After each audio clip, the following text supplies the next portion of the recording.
We live in an era where silence feels almost dangerous. Every spare moment is filled with buzzing notifications, looping playlists, endless feeds, messages that never stop. The modern world has turned boredom into a disease to be cured instantly. But what if boredom isn't the real problem? What if it's not an emptiness to be avoided, but a doorway we're too afraid to open? This is where Viktor Frankl, psychiatrist and survivor of the concentration camps, forces us to pause. He argued that what most of us suffer from today is not a lack of stimulation, but a lack of meaning. And here's the cruel irony. The more we drown ourselves in distractions, the further away we drift from the very thing we're searching for. Even this video right now could be another escape. Instead of sitting in silence, you hit play. Instead of facing the discomfort of your own thoughts, you chose to consume content about discomfort. Frankl would recognize this trap immediately. Our endless search for self-discovery can become just another way of running from ourselves. So what's left? Do we keep numbing the unease? Or do we finally admit that this gnawing restlessness is a sign, a call to face the questions we've avoided? Frankl called this restlessness the existential vacuum. It's not depression. It's not simple sadness. It's that hollow whisper that asks, does any of this really matter? You can have the career, the relationship, the gym routine, the social media glow, and yet something in you remains unsettled.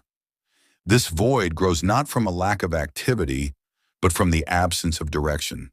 And when we fail to find a purpose, we don't stay neutral. We replace it with distraction, entertainment, consumption, status, anything that keeps us from hearing the quiet truth beneath the noise. Frankl warned that this kind of emptiness gives rise to what he called neugenic neurosis, not a disorder of the body, but of the soul.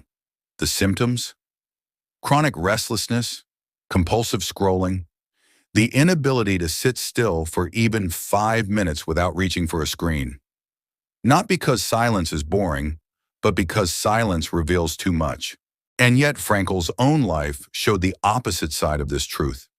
Inside the concentration camps, there were no distractions, no phones, no entertainment, no endless stimulation, only suffering, raw and unfiltered. But within that horror, he saw a paradox. Some prisoners endured not because they were stronger, but because they had found a reason to live. A why, a thread of meaning that made the unbearable survivable. Frankl himself held on to the purpose of rewriting his lost manuscript, of helping others discover meaning even in despair. His body was imprisoned, but his inner freedom remained untouched. And here is the uncomfortable mirror he holds up to us. Many of us today are free, yet live more imprisoned than those behind barbed wire, trapped not by chains but by constant stimulation. So what do we do? Frankl believed meaning does not fall into our laps. It must be created, and creation begins with the courage to face silence. Try it. Schedule 10 minutes in your day where you do nothing, not a podcast, not a video, not even background music. Just sit with yourself. At first, it will feel unbearable. You'll want to escape. That's exactly the point. Go for a walk without headphones.